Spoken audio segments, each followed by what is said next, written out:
Hivi utaamini nikikwambia jamaa alikuwa amevaa wigi? Hizi si nywele zake. Utaamini nikikwambia ameweka pua bandia? Najua ni ngumu kwa sababu watu wanamheshimu huyu jamaa wakidhani ni Yesu. Okay, ngoja nianze rasmi video yangu. Kuna filamu nyingi sana zinaelezea maisha ya Yesu Kristo, lakini bila shaka wengi filamu hii ya Yesu iliyotoka mwaka 1979 ni moja ya filamu inayofahamika zaidi na wengi tumeitazama sana. Inadaiwa kuwa filamu hii imeangaliwa na watu wengi zaidi duniani kuliko pengine filamu yoyote. Takwimu zinaonyesha kuwa tangu itoke imetazamwa mara bilioni 8.1 na watu bilioni 4.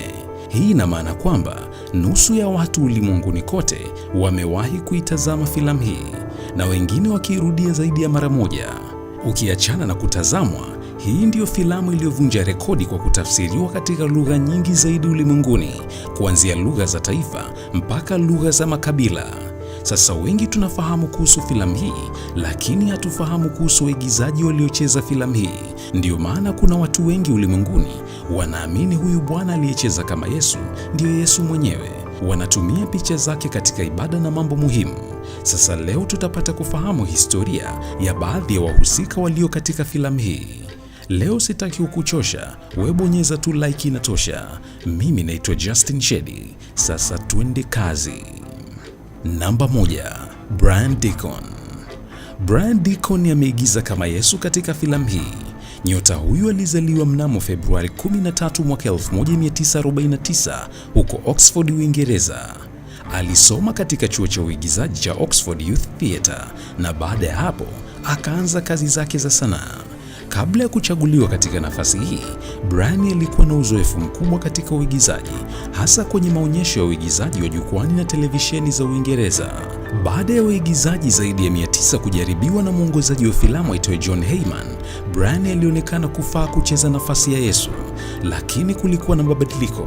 Licha ya Brian kufuga nywele ilikuwa na muonekano unaotakiwa, Director Heyman aliona ni vema nyota huyo avae wigi na kuweka pua ya bandia ili kufanania watu wa maeneo ambayo Yesu alitokea.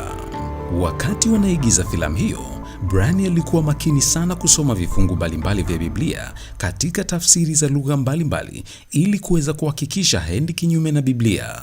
Tofauti na wengi wanavyodhani, nyota huyu hakuwa mtu wa kanisani, bali alikuwa ni mwigizaji wa kawaida tu aliyepata nafasi hiyo kwa sababu ya uwezo wake mkubwa wa kuigiza. Akiwa katika kurekodi filamu hiyo huko Israel, nyota huyu aliugua pneumonia, jambo lililofanya katika sini nyingine watumie body double, yani mtu mwingine anayefanana kabisa na Brian.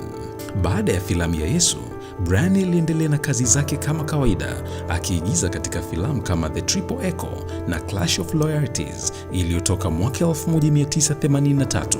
Pia alishiriki kwenye tamthilia za televisheni, ikiwa ni pamoja na kipindi maarufu huko Uingereza kinachoitwa Emmerdale. Tangu kucheza filamu hii, Brian hajawahi kupata nafasi nyingine kubwa kama ilivyo kwenye filamu ya Yesu.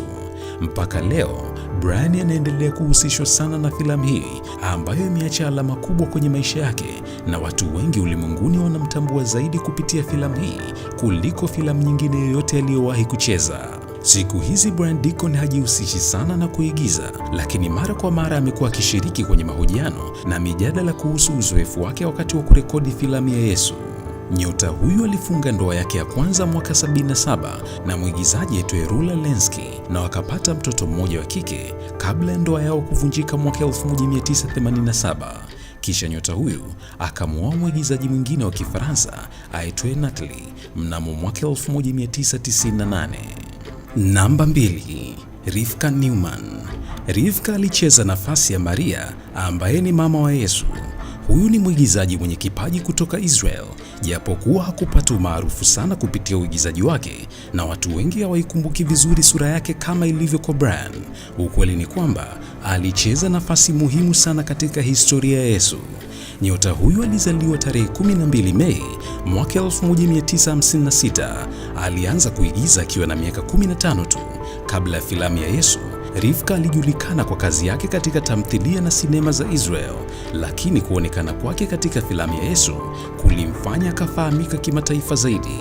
Nyota huyu anadaiwa kuwa na uwezo mkubwa wa maigizo ya jukwani na mpaka sasa anaendelea na uigizaji. Lakini jambo lililonisikitisha ni kuwa anaishi kinyumba na mwanamke mwenzie, yaani wanaishi kama mume na mke. Namba 3, Yosef Shiloach. Nyota huyu ameigiza katika nafasi ya mume wake Maria mama wa Yesu.